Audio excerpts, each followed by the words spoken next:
ఈ మధ్యలో ఉన్నటువంటి శృంగమే వైశ్వతం అంటారు. ఈ శరత్కాల వసంతకాల మధ్య సమయాలలో సూర్యుడు దానిపైకి వస్తాడు. కాబట్టి మేషాదౌచ తులాదౌచ మైత్రేయ విషువస్థిత తదా తుల్యమహోరాత్రం కరోతి తిమిరాపహ దశపంచముహూర్తం వై తదేతదుభయం స్మృతం. ఇంకో విషయం చెప్తున్నారు, ఏమని? మేష తులా మాసముల యొక్క ప్రథమ దివసము నాడు, మేష తులా మాసముల యొక్క ప్రథమ దివసము నాడు విషువత్తు ఏర్పడుతుంది. ఆనాడు చీకట్లను తరిమే సూర్యదేవుడు అహోరాత్రములను సమాన భాగాలను కలవి చేస్తాడు. అప్పుడు రాత్రి పగలు 15 ముహూర్తములు గలవి అవుతవి. కానీ మొత్తం ముహూర్తాలు ఏంటండి? 30 అన్నమాట రోజులు. కాబట్టి ఇక్కడ ఈ విశ్వత్ అనే శృంగంపై ఉన్నవాడై అహోరాత్రాలను సమం చేస్తాడు. మైత్రేయ చీకట్ను పటాపంచలు చేసే మేషాదోచ తులాదోచ మైత్రేయ విశ్వస్థిత తదా తుల్యం అహోరాత్రం. తుల్యం అంటే సమానము, తుల్యం అహోరాత్రం అంటే పగలు రాత్రం, కరోతి తిమిర అపహ. తిమిరాపహ అంటే ఏమిటి? తిమిరం అంటే చీకటి అండి, అపహ అంటే అవరించేవాడు. అంటే తిమిరం అంటే చీకటి, అపహ అంటే ఏమిటి? దొంగిలించేవాడు అని అర్థం. అంటే ఇక్కడ రాత్రులను తీసేసేవాడు అంటే సూర్యుడు అని అర్థం. సూర్యుడు అని అర్థం తిమిరాపహ. అదేవిధంగా మంచుని కూడా చిల్లాచెరు చేసేస్తారనమాట. ఇక్కడ చీకటిని చిల్లాచెరు చేసేటువంటి వాడు. కాబట్టి దశపంచముహూర్తం వై తదేతద్ ఉభయం శృతం. కాబట్టి అప్పుడు ఏమవుతుంది? పగలు రేయి రెండిటికి కూడా దశపంచముహూర్తం, దశ పంచముహూర్తం వై తద్ ఏతద్ ఉభయం శృతం. 15 ముహూర్తాల కాలం సమానంగా ఉంటుంది అని చెప్పి చెప్పబడిందన్నమాట. ఆ తర్వాత ప్రథమే కృత్తికా భాగే యదా భాస్వాన్ తదా శశి విశాఖానాం చతుర్దేయంసే మునే తిష్టత్యసంశయం. మునీశ్వర, కృత్తికా నక్షత్రం యొక్క మొదటి పాదంలో అంటే మేషరాశి చివర, అది కూడా మనకి ఒక్కొక్క రాశికి మొత్తం 3 నక్షత్రాలండి. అంటే 3 నక్షత్రాలు ఉంటాయి. ఆ 3 నక్షత్రాలకి కూడా మళ్ళా పాదాలు ఉంటాయి అన్నమాట. ఆ పాదాలను ఇక్కడ మేషరాశి చివర అంటే కృత్తికా నక్షత్రం యొక్క మొదటి పాదంలో మేషరాశి చివర సూర్య భగవానుడు ఉన్నప్పుడు చంద్రుడు విశాఖ నక్షత్రం యొక్క 4వ పాదంలో వృశ్చిక రాశి మొదట నిస్సందేహంగా ఉంటాడు అని చెప్పబడి. అంటే ఇక్కడ మనకి మామూలుగా ఈ జ్యోతిష్ శాస్త్రం అన్నీ తెలిసిన వాళ్ళకి ఇవి రోజు ఉపయోగపడేటువంటి విషయాలన్నమాట. కాబట్టి ఇక్కడ నక్షత్రాలు ఒక్కొక్క రాశికి నక్షత్రాలు ఉంటాయి. మేషరాశి అనుకోండి, అశ్వని భరణి కృత్తిక మొదటి పాదం మాత్రం కలుస్తుంది అనమాట. ఆ విధంగా వృషభం ఉందనుకోండి, ఆ కృత్తికలో ఉన్నటువంటి 3 పాదాలు రోహిణి మృగశిర. ఈ విధంగా రాశులకు మొత్తం రాశులకి ఒక్కొక్క రాశికి ఇన్ని నక్షత్రాలు ఉంటాయి అన్నమాట. కాబట్టి మొత్తం కలిగితే 3 నక్షత్రాలు అంటే మొత్తము ఒక 9 పాదాలు అన్నమాట. కాబట్టి ఈ విధంగా ఒక్కొక్క నక్షత్రానికి ఒక్కొక్క రాశికి 9 పాదాలు కలిగిన మొత్తం 9 పాదాలు అంటే 2 నక్షత్రాలు, ఆ పైన నక్షత్రంలో మరికొన్ని పాదాలు, ఇలా లెక్క చెప్పబడింది అనమాట. ఇక్కడ విశాఖ ప్రథమే కృత్తికా భాగే యథా భాస్వాన్ తదా శశి.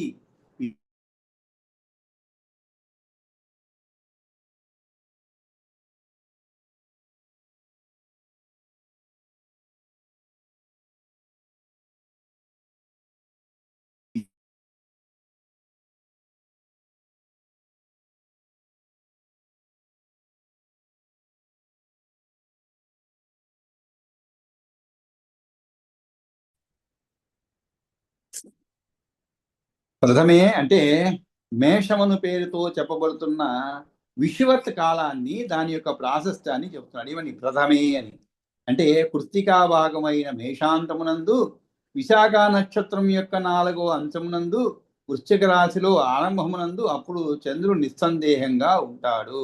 అంటే విశాఖ 4వ పాదంలో వృశ్చిక రాశి మొదట నిస్సందేహంగా ఉంటాడు చంద్రుడు విశాఖ నక్షత్రం యొక్క 4వ పాదంలో అని చెప్పి. అంటే రెండింటినీ కూడా పోలుస్తున్నామట. అంటే సూర్యుడు ఏ దీంట్లో ఉంటాడు, అప్పుడు చంద్రుడు ఎక్కడ ఉంటాడు, అది కూడా ఖచ్చితంగా అక్కడే ఉంటాడని చెప్తున్నాడు, నిస్సందేహంగా ఉంటాడు.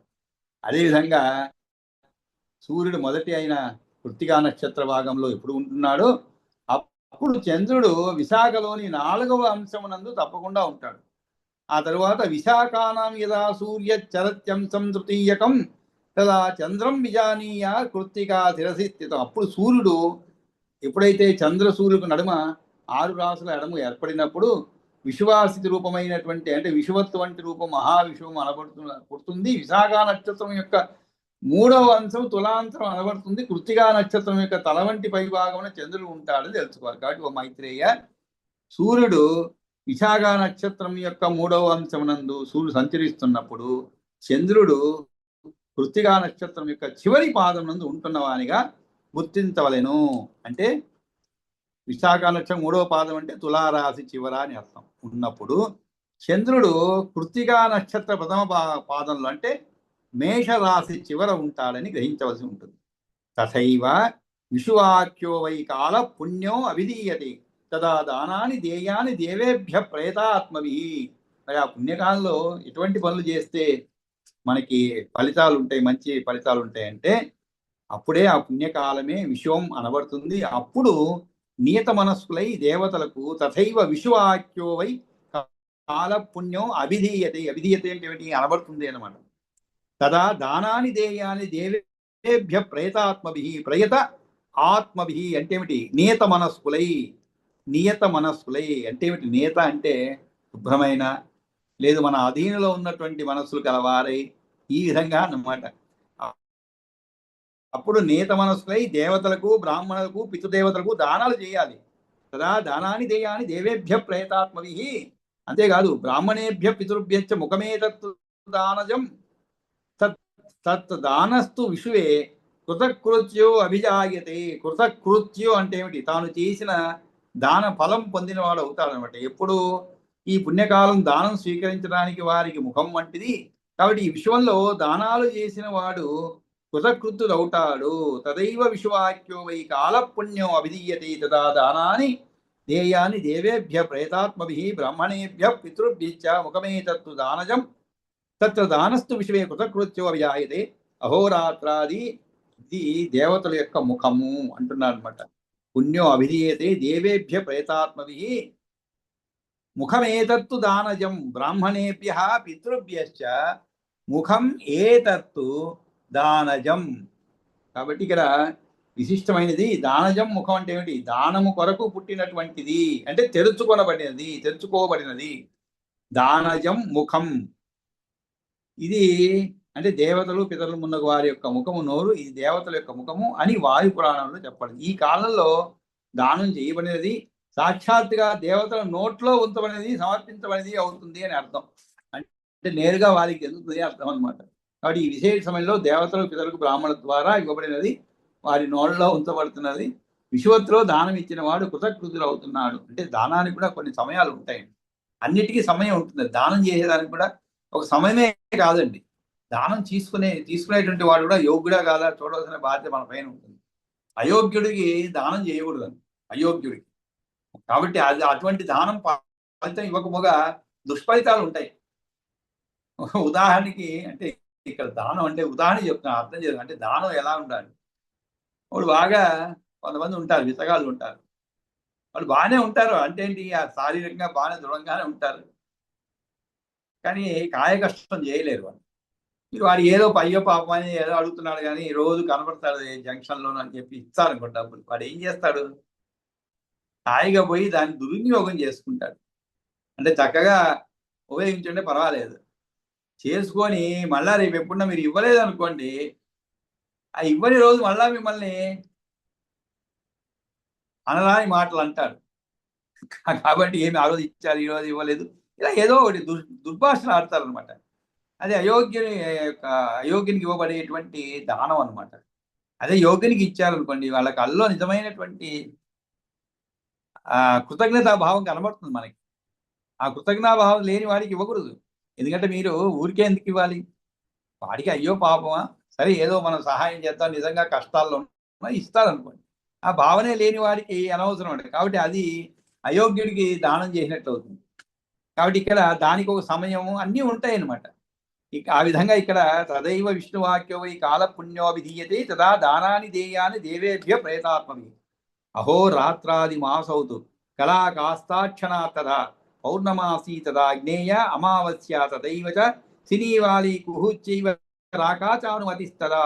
అంతేకాదు యుగాది కాల నిర్ణయంలో పగలు రాత్రి అహోరాత్రాది మాసౌ రాత్రి పక్షం కళా కాష్ట కళా కాష్ట క్షణ తథా క్షణ అంటే క్షణము పౌర్ణమాసి పౌర్ణమాసి అమావాస్య ముఖ్యంగా తెలియదైనవి పౌర్ణమాసి రాక అనుమతి అని 2 విధాలని అమావాస్య సినీవాలి కుహు అని 2 విధాలని ఉన్నగుణవన్నీ తెలుసుకోవాలి అని చెప్తున్నామట. ఇక్కడ ఇంకో కొత్త కాన్సెప్ట్ అంటాం మనం.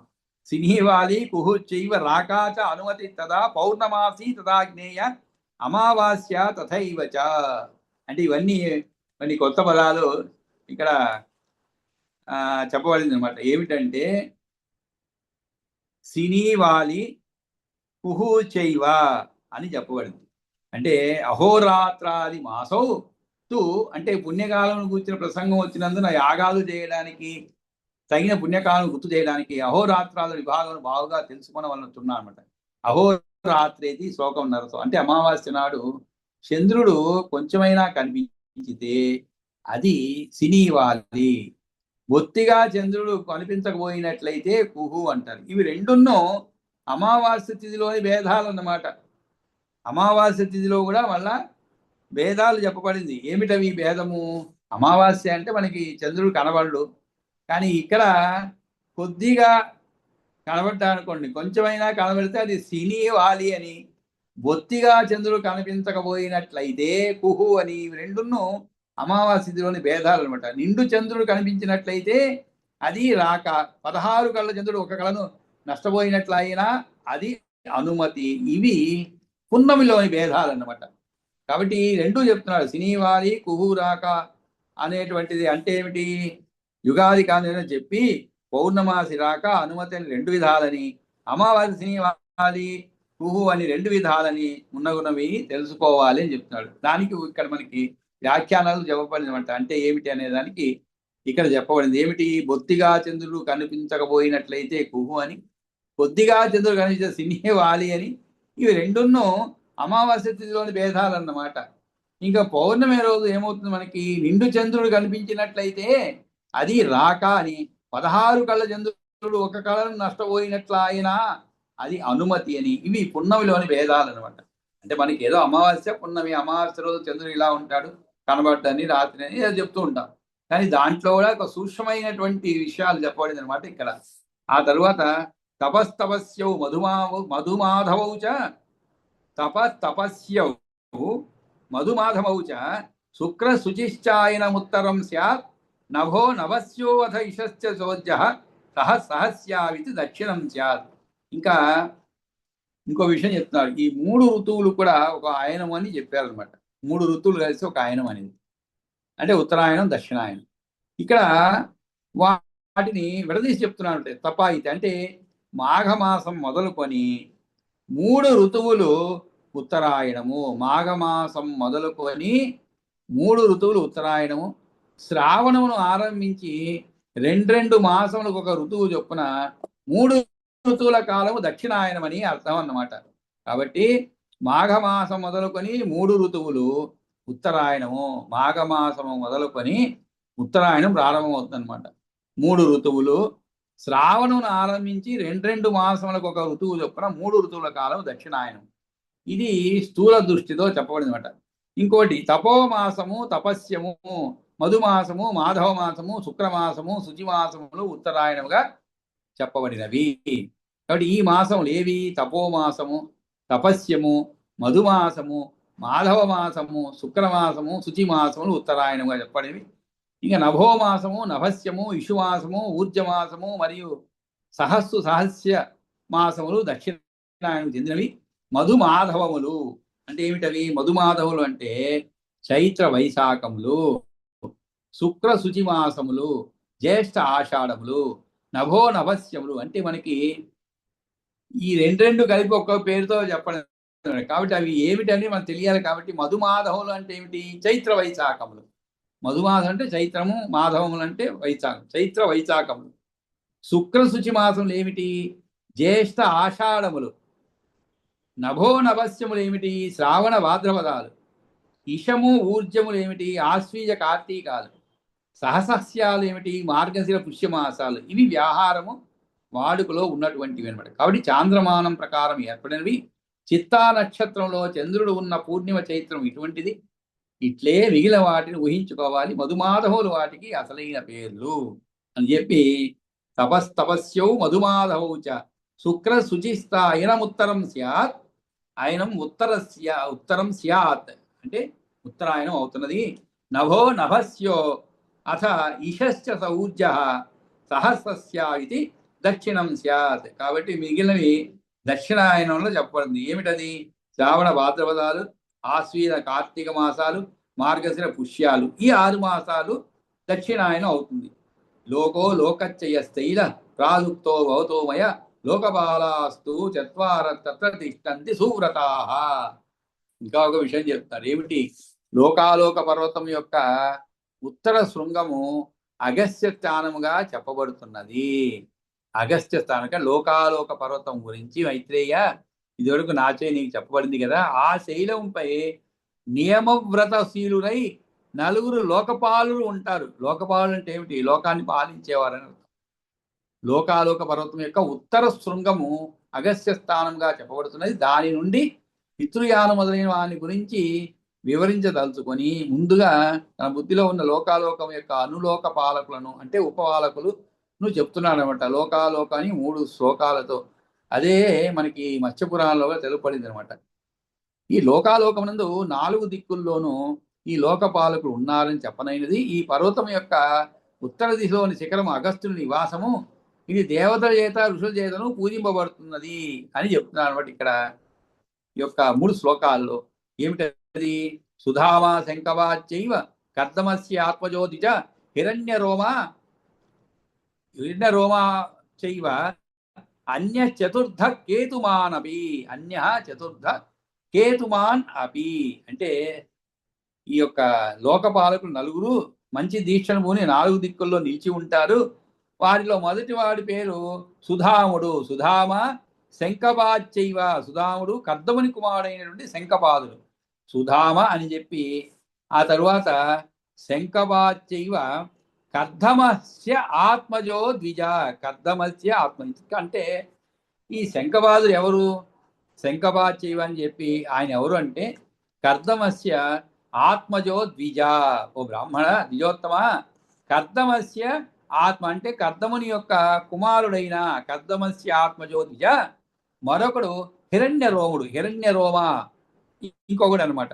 చైవ అన్య చతుర్థ కేతుమానపి. ఇంకా 4వ వాడు చతుర్థ అంటే ఎవరతను? కేతుమంతుడు అనేవారు. కాబట్టి వీరు 4 కూడా ఈ యొక్క లోకాలోక పర్వతం పైన ఉండి కొండపైన దాన్ని పాలించేటువంటి లోకపాలకులు. కాబట్టి 2వ వాడు కర్దముని కుమారుడు శంఖపాదుడు, 3వ వాడు హిరణ్యరోముడు, 4వ వ్యక్తి కేతుమంతుడు. వీరందరూ కూడా రాగద్వేషంలో ద్వంద్వములు లేనివారు. నిర్ద్వంద్వ. ద్వంద్వం అంటే ఏమిటంటే 2 అన్నమాట. అంటే మామూలుగా మనకి సుఖ దుఃఖాలు, రాగద్వేషాలు ఇలాంటివన్నీ ఉంటాయి. అంటే 2 జంటగా డ్యూయల్ అనమాట. ఆ 2 విధాలు. అంటే ఈ 4 లోకపాలు కూడా ద్వంద్వాలకు అతీతులు అనమాట. నిర్ద్వంద్వ అంటే ద్వంద్వ అంటే 2. నిర్ద్వంద్వ అంటే ఏమిటి? 2 లేనటువంటి కోపము తృప్తి అసంతృప్తి, రాగము ద్వేషము ఇలాగా 2 ఉంటాయి మనకి. ఇవి లేనటువంటి వారు అంటే ఏమిటి? ఎక్కువ ఏదైనా వచ్చినా సంతోషపడిపోవటం, లేదంటే దుఃఖపడిపోవటం, మరీ చిన్న విషయానికి కోపము, మరీ చిన్న విషయానికి సంతోషం, ఇలాంటివన్నీ ఏమీ లేనటువంటి వారు. వీటన్నిటికీ అతీతమైనటువంటి వారు ఈ 4 లోకపాలుడు. ద్వంద్వాలకు అతీతులు. అంతేకాదు అభిమాన అంటే ఏమిటి? దేహాభిమానం లేనివారు. అభిమానం అంటే అభిమానం లేనివారు. అంతేకాదు నిస్తంద్ర. తంద్ర అంటే ఆలస్యం అండి. అలసత్వం అనమాట. నిస్తంద్ర అంటే ఏమిటి? అలసత్వం లేనటువంటి వారు. అంటే ఎప్పుడు కూడా చాలా చురుకు. మరి చేసే పని ఏంటండి? ఎవరైనా వాచ్మెన్ ఉన్నారనుకోండి, నిద్రపోతుంటే పనికిరాడు కదండి. మన చిన్నప్పుడు కథలో చెప్పుకుంటారు. ఏదైనా చాలా విషయాలు జ్ఞాపకం వస్తుంది. ఏమంటే ఒక వాచ్మెన్ వచ్చి కాపలాదారుడు వచ్చి రాజుగారికి చెప్పడం, అయ్యా రాజుగారు మీరు ఈరోజు ఎక్కడికి పోవద్దండి. అది చిన్నప్పుడు చెప్పాను అనమాట. ఏమంటే మీకు ఆపద ఉందండి, నా కల్లో కనబడింది, ఈ విధంగా కల వచ్చిందండి నిన్న, మీకు ఆపద ఉంది, ఈరోజు ఎక్కడికి పోవద్దని చెప్తే వెంటనే రాజు అతన్ని తీసుకొని పోయి చెరసాల్లో పెట్టిస్తాడు. ఇదేంటబ్బా మంచిగా చెప్పాడు కదా, అయినా కూడా చెరసాల్లో అంటే మరి ఆయన డ్యూటీ ఏమిటి, చేయవలసిన ఉద్యోగం ఏంటి? రాత్రి వేళ హాయిగా నిద్రపోయేది కాదు కదా, నిద్రపోతేనే కదా కలలు వచ్చేది. కల రావంటే నిద్రపోవాలి, అంటే హాయిగా నిద్రపోతున్న విషయాన్ని పసిగట్టాడు రాజు. అందుకని ఆయన చెప్పింది మంచి మాట అయినా కూడా, తనని హెచ్చరించే మాట అయినా కూడా చెప్పకూడని మాట అన్నమాట అది. ఎందుకంటే తాను నిద్రపోతున్న విషయం బట్టబయలు అయిపోయింది. ఆ విధంగా ఇక్కడ అలసత్వం లేని వారు వీళ్ళు. ఎందుకంటే వాళ్ళు చేసే పని ఏమిటి, నలుగురు లోకపాలకులు అనమాట. అంటే లోకాన్ని పాలిస్తూ లోకపాలకులుగా ఉన్నారని చెప్పమని అని చెప్తే వాళ్ళు లోకాన్ని పాలిస్తూ ఉంటారు, నాలుగు దిక్కుల నలుగురు. అందులో ఆ కొండపై నుంచి చూస్తూ ఉంటారు, సెక్యూరిటీ అన్నమాట. అక్కడి నుంచి ఈజీగా కనబడుతూ ఉంటుంది ఎవరెవరు వస్తున్నారు, ఎవరెవరు పోతున్నారు. మా చిన్నప్పుడు యాదగిరిగుట్టలో పుట్టా అనమాట. అక్కడ మా కొండపైన ఉండేవాళ్ళం. ఆ కొండపైన మా ఇంటి కిటికీ ఉండేదన్నమాట. ఆ కిటికీలో కూర్చో ఉండేవాళ్ళు చిన్నప్పటి నుంచి, చిన్నప్పుడు అనమాట. ఎప్పుడు అక్కడే ఏదైనా తినడం అక్కడ కూర్చోవడం. ఏమంటే ఆ కొండ కింద వచ్చేవాళ్ళు పోయేవాళ్ళు వాళ్ళకి కనబడుతూ ఉంటారు. మా ఇంటికి ఏమైనా బంధువులు వస్తే కింద కొండ బస్సు దిగగానే మాకు కనబడుతుంటారు. ఆ విధంగా అంటే సెక్యూరిటీ లాగా అనమాట. అంటే అన్ని విషయాలు తెలుస్తుంటాయి కొండ పైనుంచి, అంతే కదండి. ఆ విధంగా వీరు కూడా ఏ అలసత్వం లేని వారు అనమాట. అంతేకాదు పరిగ్రహం చేయని వారు, పరిగ్రహ. అంటే పరిగ్రహం అంటే ఏమిటండి, ఎవరి నుండైనా ఏ పదార్థమును పుచ్చుకొనివారు, పుచ్చుకోనేటువంటి వారు అన్నమాట. చాలా మంది చాలా భయాలు ఉంటాయి. కొంతమంది పాపం దురదృష్టం, ఎవరిదైనా ఒక వస్తువు, షర్ట్ ఒక ఏదో తీసుకుని పోయారనుకోండి, బనీలు తీసుకోవండి, షర్ట్ తీసుకొని ప్యాంట్ వేసుకొని పోయారు బాగుందని చెప్పి, అది ఎక్కడో ఒక చోట ఏదో అయ్యి చిరిగిపోవడము, కలిసి రాదు. లేదా ఎవరిదైనా ఒక బండి తీసుకుపోయాడు అనుకోండి, అది కాస్త సగం దూరంలో పోయి రిపేర్ అయిపోయి, దానికి రిపేర్ ఇంత ఖర్చు అయిపోయి మొత్తానికి ఆటో కంటే కూడా ఎక్కువైపోతుంది. ఇలా కొంతమంది జరుగుతూ ఉంటుంది. కానీ ఏది కూడా ఇతరుల నుండి పరిగ్రహం చెయ్యని వారు అంటే పుచ్చుకోని వారు, పరివారం లేదు, అలసత్వం లేని వారు, పరిగ్రహం చేయని లోకపాల నిష్పరిగ్రహ లోకాలోకే చతుర్దిశం లోకపాల తితాహి ఏతి. కాబట్టి ఎవరి చేత కూడా శాపము నొందిన వారు కారు, తిట్లు పడలేదు, పరివారం లేదు, వీరికి ఎవరి చేత శాపము నొందనటువంటి వారు. అటువంటి వారు ఈ లోకాలోక పర్వతం మీద నలువైపులా ఉంటారు. నిర్ద్వంద్వ నిరభీమాన నిస్తంద్ర నిష్పరిగ్రహ లోకపాలా తితాహ్యేతే లోకాలోకే చతుర్దిశం ఉత్తరం యదగస్తస్య అజవీత్యాశ్చ దక్షిణం పితృయాన సవై పంథ వైశ్వానర పదాబహి. ఆ తర్వాత పితృయానం చెప్తున్నాను అనమాట. అంటే ఉత్తరం ఇది అంటే 5.5 లోకాలతో ఆ జ్యోతి చక్రం నందు వీధుల యొక్క వరుసను వాయువు చెప్పినాడు అనమాట. ఓ ద్విజసత్తమా, గ్రహాలన్నిటికీ 3 స్థానాలు ఉన్నవి. జరోద్గమం అన్నది మధ్యలో ఉన్నది, ఉత్తర దిక్కులో ఉన్నది ఐరావతము, దక్షిణాన్ని ఉన్న స్థానం వైశ్వానరము అని నిర్దేశింపబడుతుంది. ఈ విధంగా దక్షిణ ఉత్తర మధ్యన మార్గములు 3ను ఒక్కొక్కటి వీధులు 3 అను భేదంతో 3గా తీరుతున్నవి. అది ఎట్లనగా 3 చొప్పున అశ్విని మొదలుకొని ఒక్కొక్క నక్షత్రాలతో నాగవీధి, గజవీధి, ఇవన్నీ కూడా గజవీధి, ఐరావతి, తర్వాత మధ్య మార్గంలో 3 వీధులు అజవీధి, మృగవీధి, వైశ్వానర వీధి, ఇవన్నీ కూడా చెప్పండి అనమాట. ఇక్కడ అదే విషయాన్ని అగస్త్యునికి ఉత్తరంగా, అజవీధికి దక్షిణాన, వైశ్వానర పదము కంటే వెలుపల ఉన్నటువంటిదే పితృయాన మార్గము. ఉత్తరం యదగస్తస్య అజవీత్యాశ దక్షిణం పితృయాన స్తవైపంత వైశ్వానర పదాత్ బహిః. వైశ్వానర మార్గానికి మృగవీధికి వెలుపలగా పితృయానం అనేటువంటి మార్గము ఉన్నది అని శ్లోకం చెప్పండి. దానికి ఇంకా కొంచెం మనకి అర్థం అవ్వాలనేటువంటి విషయాన్ని గ్రహించి పాపం మన వ్యాఖ్యాతలు చాలా చక్కగా వ్యాఖ్యానం చేయబడి ఉంటారు. అంటే చదువుతాను అది, ఆ వ్యాఖ్యానం ఏమిటని.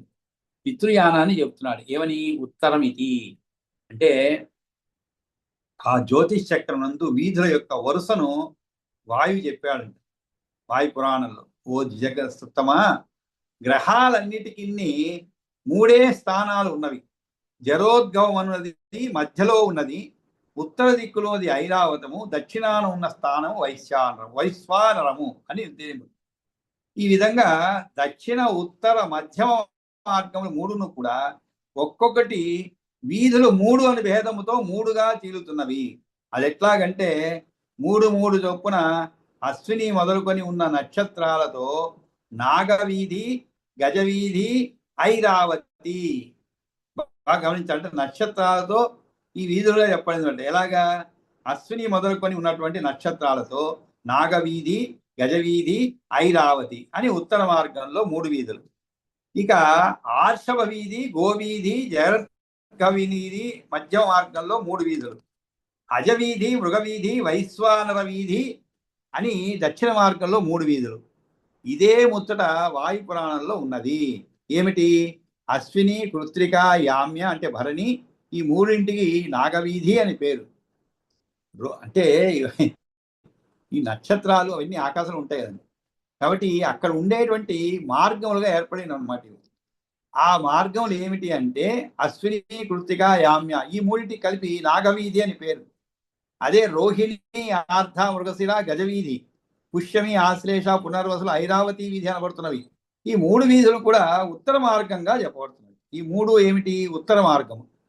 అట్లే కుబ్బ, ఉత్తర, మగలు, ఆర్షభ వీధి అంటే ఒక్కొక్క దిక్కులో 3 వీధులండి. 3 వీధులు అన్నమాట ఒక్కొక్క దిక్కులో. కాబట్టి ఈ 3 వీధులు ఒక్కొక్క వీధి ఎలా ఏర్పడింది? నాగవీధి అని పేరు. ఎలా ఏర్పడింది అది? అశ్విని, కృత్తిక, యామ్య అంటే భరణి ఈ 3ంటికి నాగవీధి. అంటే మొత్తం 3 వీధులు అనుకున్నాం కదా ఉత్తరంలో. ఆ ఉత్తరంలో చెప్పబడింది అనమాట. అదేవిధంగా దక్షిణంలో పుబ్బ, ఉత్తర, మగలు, ఆర్షభ వీధి, హస్త, చిత్త, స్వాదులు గోవీధి, జ్యేష్ఠ, విశాఖ, అనురాధులు జరద్గవ వీధి ఈ 3 మధ్యవర్గానికి చెందినవి. తర్వాత మూల, పూర్వాషాఢ, ఉత్తరాషాఢలు అజవీధి, శ్రవణం, ధనిష్ట, శతభిషల మార్గవీధి, భాద్రపదలు 2 రేవతి, వైశ్వానర వీధికి చెందినట్టివి. ఈ 3 వీధులు కూడా దక్షిణ మార్గానికి సంబంధించినవి. దక్షిణ మార్గానికి కాబట్టి అక్కడ 3 మార్గాలు 3 కాబట్టి ఏమైంది? అక్కడ 9. ఆ విధంగా మొత్తం కలిపితే 27 నక్షత్రాలు. ఆ విధంగా మార్గములు ఏర్పడి 3 వీధులు దక్షిణ మార్గానికి సంబంధించి అని చెప్పి భరణి నక్షత్రం ఆదిత్య అంటే అతిథి దేవాతకము, పునర్వసు నక్షత్రము మార్గి, మృగవీధి ఇది ఉండగా అగస్త్యునికి ఉత్తరముగా ఉన్న అజవీధికి దక్షిణాన ఉన్నటువంటిది, అగస్త్యునికి దగ్గరగా ఉన్న వైశ్వానర పదము కంటే వెలుపల ఉన్నటువంటిది వైశ్వానర వీధిని వదిలిపెట్టి మృగవీధి ఒకటే పితృయానం అని అర్థము. ఇది అన్నమాట. అంటే మనం కొద్దిగా హోంవర్క్ చేసుకోవాలన్నమాట. చేసుకుంటే ఇంకొంచెం క్లారిటీ వస్తుంది. అంటే 3 వీధులు, ఆ 3 వీధుల్లో కూడా మళ్ళీ 3 6 అంటే ఉత్తరం, దక్షిణం, మధ్యలో వీధులు. ఈ ఒక్కొక్క దిక్కున ఉండేటువంటివి మళ్ళా 3 వీధులు అన్నమాట. కాబట్టి మొత్తము 3, 3, 6, 3, 9 వీధులు అవుతాయి. ఈ 3 వీధులకి కూడా ఏ నక్షత్రంలో ఏర్పడేది వాటి పేర్లు చెప్పబడింది అనమాట. కాబట్టి 3 నక్షత్రాలు 6, 3, 9 ఆ విధంగా 3 అంటే 27 నక్షత్రాలు కలిపితే ఈ వీధుల పేర్లు ఏర్పడాయి అనమాట. ఇది ఇక్కడ విషయం. ఆ తరువాత తత్రాసతే మహాత్మాన ఋషయో ఏ అగ్నిహోత్రిణ భూతారంభకృతం భూతారంభకృతం బ్రహ్మ సంశంతో ఋత్విగుద్యతాః ప్రారభంతే ఏ లోకాన్ తేషాం పంతాథ దక్షిణః చలితం తే పునర్బ్రహ్మ స్థాపయంతి యుగే యుగే. ఈ పితృయాన మార్గంలో అగ్నిహోత్రులు తర్వాత మహాత్ములైనటువంటి ఋషిజనాలు నివసిస్తారు. మార్గంలో నివసిస్తారంటే ఏమిటండి? మనలాగే లేన్స్ అనుకోండి. మనం మామూలుగా ఇల్లు కట్టుకుంటాం కదా లేన్స్ అని. మామూలు పెద్ద పెద్ద పట్టణాల్లో లేన్స్ అని ఉంటాయండి. అంటే ఒక్క వీధే, ఆ వీధిలో 3-4 లేన్స్ ఉంటాయండి. ఇవన్నీ ఎలాగా పాత రోజుల్లో కూడా ఉండేవే. అదేవిధంగా ఆకాశంలో వీధులు అనమాట ఇవన్నీ కూడా. అంటే వీళ్ళు ఋషులు ఊహించి రాసుకున్నటువంటి అనమాట ఈ వీధులు అని చెప్పి. ఒక్కొక్క వీధిలో ఒక్కొక్క లేన్లో ఒకరు ఉంటారు. అందులో కొన్ని కాస్త సెలబ్రిటీస్ ఉండే లేన్స్ ఉంటాయి. ఒక ఊర్లో కూడా అలాగే ఉంటాయి అనమాట. కొంచెం బాగా డబ్బు ఉండేటువంటి వారు, ధనికులు ఉండేటువంటి కొన్ని ఏరియాలు ఉంటాయి. కొన్ని మధ్యతరగతి వాళ్ళు ఉంటారు. కొన్ని స్లమ్స్ అంటాం. మరీ తక్కువ వాళ్ళు ఉండేవాళ్ళు, ఆర్థికంగా చాలా తక్కువలో ఉండేటువంటి వాళ్ళు ఒక్కొక్క చోటు. కానీ ఇక్కడ అదే విధంగానే పితృయాన మార్గంలో అగ్నిహోత్రులు మహాత్ములైనటువంటి ఋషిజనాలు నివసిస్తారు. ఎక్కడ? పితృయాన మార్గంలో. ఆ తరువాత వారు ప్రాణ సృష్టి కారణమైన వేదాన్ని స్తుతిస్తూ ఉంటారు. తత్రాసతే మహాత్మాన ఋషయో ఏ అగ్నిహోత్రిణ. ఏ అంటే ఎవరైతే అగ్నిహోత్రిణ భూతారంభకృతం బ్రహ్మ వాడు ఋత్విక్ భాగంతో యజ్ఞానుష్ఠానానికి సన్నద్ధులై యజ్ఞారంభం చేస్తూ ఉంటారు. వారిది దక్షిణ మార్గం. ప్రారభతేతు ఏ లోకా తేషాం పంత స దక్షిణ చలితం తే పునర్బ్రహ్మ స్థాపయంతి యుగే యుగే. వారు ప్రతి యుగంలోనూ సడలిపోయిన వేదాన్ని స్థాపిస్తారు. తత్రాది. కాబట్టి భూత ఆరంభ అంటే భూతారంభం అంటే ఏమిటి? ప్రజలను పుట్టించటం అని అర్థం. కృతం చేయబడినది, కృతి అంటే కార్యం, ఎవనికో ఆ బ్రహ్మను ప్రశంసించేవారు అనగా ప్రవృత్తికి చెందిన కర్మను విధించే వేదభాగాన్ని పొగడుతున్న వారే ఋత్విగుద్యత అంటే వేరొక యుగంలో యజ్ఞము చేయించే విధానం తెలిపిన వారు ఋత్వికులు. యజ్ఞానుష్ఠానం కొరకు పూనుకున్నవారు ఆయా కర్మలను ప్రారంభం చేస్తున్నారు అని అర్థం. కాబట్టి ఆ పితృయాన మార్గంలో గొప్ప మనస్సు గల ఋషులు నిత్యము కూడా అగ్నిని ఆరాధించేవారు.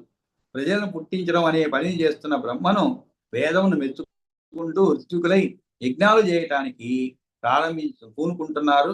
ఆ తరువాత ప్రారంభతే తు ఏ లోకా తేషాం పంత అంటే ఏమిటి? చలితం అంటే ఏమిటి? తెగిపోయిన సంప్రదాయమును అని అర్థం అంట. ప్రారంభంతే తు ఏ లోకా తేషాం పంతా సదక్షిణ చలితం తే పునర్గం. చలితం అంటే తెగిపోయి అంటే ఏమిటి? వారు తెగిపోయిన సంప్రదాయపు కర్మలను, ఆచారాలను, వాటికి ప్రమాణం ఆధారం అయిన వేదాన్ని ప్రతి యుగంలోనూ నిలబెడుతున్నారు.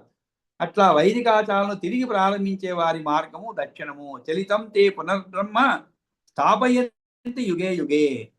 తరువాత సంతత్యా తపసా చైవ మర్యాదాభి శృతేన చ జాయమానస్తు పూర్వే చ పశ్చిమానాం గృహేషు వై. వీరు సంతానం ద్వారా, తపస్సు ద్వారా, సదాచారాల ద్వారా, వేదశాస్త్రాధ్యయనం ద్వారా వేదాన్ని పునఃస్థాపిస్తారు.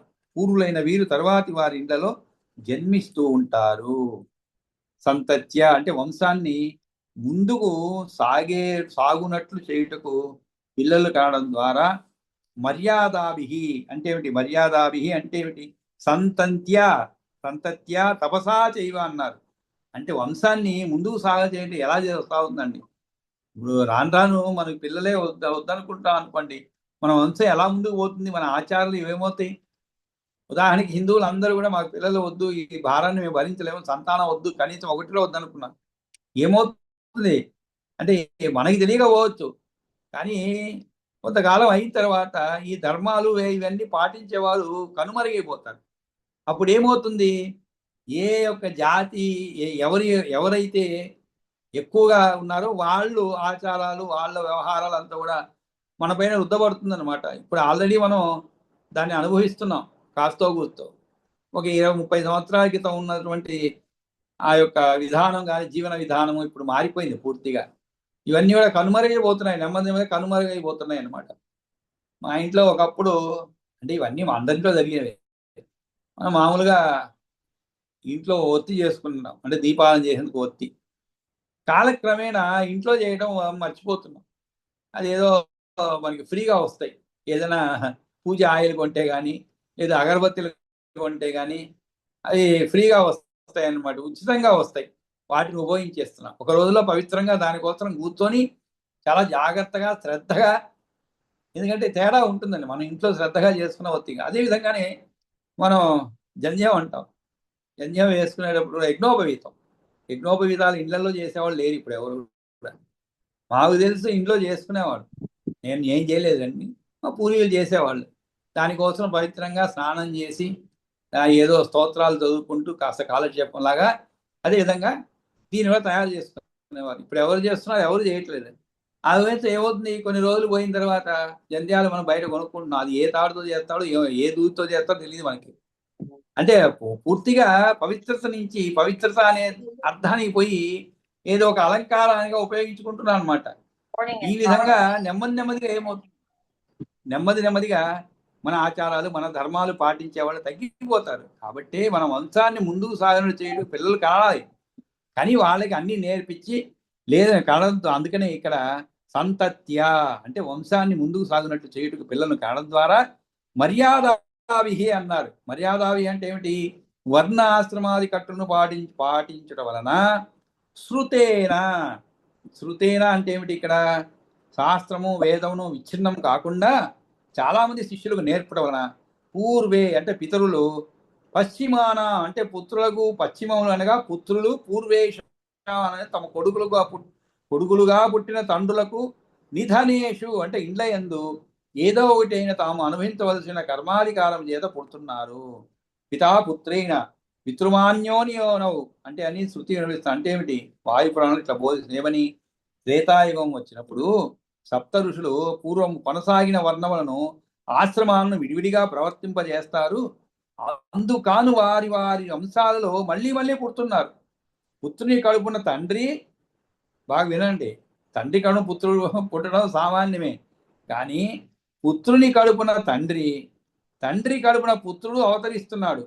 ఈ విధంగా వారే మళ్ళీ మళ్ళీ తిరిగి జన్మిస్తూ ద్వాపర యుగంలో కల్పములు, భాష్యములు, జ్ఞానశాస్త్రములను రచిస్తున్నారు. కల్పములు, కల్పసూత్రములు, ఆయా కర్మలను ఆచరించే విధానాలు, మంత్రములు సూచించేవి గ్రంథములని. కాబట్టి సంతానమును కనడము, తపస్సును చేయడము, ఆయా వర్ణాశ్రమాచార కట్టలను పాటించడము, వేదశాస్త్రాలను ప్రచారంలో పెట్టడము వంటి పనులను చేస్తూ పూర్వులైన పితరులు పశ్చిమములు అనబడే కుమారుల గర్భంలో మళ్ళీ మళ్ళీ పుడుతున్నారు. వర్ణాశ్రమాచార విధులను కట్టలను ప్రవర్తింపజేస్తున్నారు. కాబట్టి సంతత్యా తపసా చైవ మర్యాదావి సుతేన చ జాయమానాస్తు పూర్వేచ పశ్చిమానాం గృహేషు వై. అంటే ఇది ఎలా ఉంటుందంటే, ఉదాహరణకి మనం అర్థం చేసుకోవాలంటే, ఉదాహరణకి మా తాతగారు ఉన్నారనుకోండి. మా తాతగారు చాలా ఏదో ఆచారవంతులు, బాగా ఆ విషయాలు, వైదిక విషయాల్లో బాగా. ఇప్పుడు వారే మరల నా సంతతిలో గాను, లేదు మా అన్నదమ్ముల పిల్లల్లో గాను వారే మళ్ళా పుట్టారనుకోండి. అప్పుడు ఏమవుతుంది? వారు ఏదైతే అవలంబించారో ఆ జ్ఞానం వీరికి వచ్చి ఆ శాస్త్రం అలాగే ముందుకు తీసుకోబోతున్నది అనేటువంటి విషయానికి చెప్పబడింది. అందుకే ఒకసారికి అంటుంటాం, అంటే కొన్ని పురాణాలు చెప్పి చాలా చక్కగా చెప్పాను. ఉదాహరణ, ఒక్కోసారి మన ఇండ్లలో కూడా చూశారంటే ఒక 2-3 తరాల తర్వాత ఒక పిల్లవాడు పుడతాడు. వాడు అంటే ముందు తరాల పిల్లల కంటే కూడా చాలా వైవిధ్యంగా ఉంటారు. అంటే వేరుగా ఉంటారు. వేరుగా అంటే ఏమిటి? ఈ కాలానికి కాకుండా ఈ శాస్త్రం పైన, వైదిక కర్మల పైన, వైదిక క్రియల పైన, ఆ విధంగా దానిపైన ఆకర్షణ ఉంటుంది వాళ్ళకి. అది ఎలాగంటే ఇలా అయి ఉండొచ్చు. అంటే కొన్ని తరాల ముందు వాళ్ళు మళ్ళా ఇక్కడ పుట్టడము, ఎందుకంటే వాళ్ళు చేసినటువంటి ఆ కార్యమును ముందుకు తీసుకోవాలి ఇంకా. కాబట్టి ఈ రూపంలో వాళ్ళు రావడము జరుగుతుంది. మనం కూడా చూస్తూ ఉంటాం. అది మన పిల్లల్లోనే 4-5 పిల్లలు లేరనుకోండి, 2 పిల్లలు ఉన్నారనుకోండి, 4 పిల్లలు ఉండేవాళ్ళు తక్కువ. 2 పిల్లలు ఉన్నారనుకోండి, ఆ 2లో మొదటివాడు ఒకలాగా ఉంటాడు, రెండో వాడు ఒకలాగా ఉంటాడు. మొదటివాడు ఈ శాస్త్రం వీటిపైన ఉంటాడు, రెండో వాడు కాస్త లౌకికంగా ఉంటాడు, అసలు వైదికంగా ఉంటాడు. ఈ వైవిధ్యం ఎలా ఏర్పడుతుంది అంటే, మన తల్లి తండ్రి ఒకరే కదా, ఇలాగ అయి ఉండొచ్చు. అంటే ఊరికే ఊహిస్తున్నానండి. అంటే పురాణం చెప్పింది కాబట్టి ఊరికే చెప్పరు కదండి అవన్నీ కూడా. ఈ పిల్లవాడు మాత్రము చాలా వైదికంగా, తన తండ్రి కాకపోయినా తన తండ్రికి తండ్రి తాతను తాత ఆచరించినటువంటి ఆచారాలను, శాస్త్రాలను, వాటిని ముందుకు తీసుకుపోతుంటారు అనమాట. కానీ మళ్ళా తండ్రికి కూడా రాకపోవచ్చు, మా తాతగారికి నాకు రాకపోవచ్చు, నా పిల్లవాడికి రావచ్చు, లేదు మా పిల్లవాడికి అసలు రాకపోవచ్చు, నాకు వస్తూ రావచ్చు. ఇవన్నీ కూడా ఇలాగా మరి ఎవరో ఒకరు ముందుకు తీసుకోవాలి కదండి. కాబట్టి సంతత్యా తపసా చైవ మర్యాదాభి శృతేన చ జాయమానాత్ పూర్వేచ పశ్చిమానాం గృహేషు వై. కాబట్టి పూర్వులైన వీరు తరువాతి వారి ఇండ్లలో జన్మిస్తూ ఉంటారు అనేటువంటి విషయం చెప్పలేదు. కాబట్టి మనం సమయం అయిపోవచ్చింది, ఇంకా అయిపోయింది సరే. కాబట్టి మంగళం పాడుకుందామండి. స్వస్తి ప్రజాభ్య పరిపాలయంతాం న్యాయేన మార్గేణ మహీమహీ చ గోబ్రాహ్మణేభ్య సోమస్తు నిత్యం. లోకా సమస్తా సుఖినో భవంతు. కాలే వర్షతు పర్జన్య పృథివీ సదసాలినీ దేశోయం శోభరహితో బ్రాహ్మణా సంతు నిర్భయ. అపుత్ర పుత్రిణ సంతు పుత్రిణ సంతు పౌత్రిణ అధనా సంతు జీవంతు నిరదాచలం. కాయేన వాచా మనసేంద్రియైర్వా బుద్ధ్యాత్మనా వా ప్రకృతే స్వభావా కరోమి యద్యత్ సకలం పరస్మై నారాయణి సమర్పయామి. యదక్షరపద భ్రష్టం మాత్రాహీనం తద్భవేత్ క్షమ్యతాం దేవనారాయణమోస్తుతే. విసర్గబిందుమాత్రాన్ని పదపదాక్షరాన్ని చ న్యూనాన్ని చాతిరిక్తాన్ని చమస్త్వమహేశ్వర. అందరికీ నమస్కారం అండి. కాబట్టి మరి మళ్ళా 10వ తారీఖు మనం ప్రారంభిస్తామండి. 4 రోజులు విశ్రాంతి తీసుకొని హాయిగా చదువుకోండి. మళ్ళా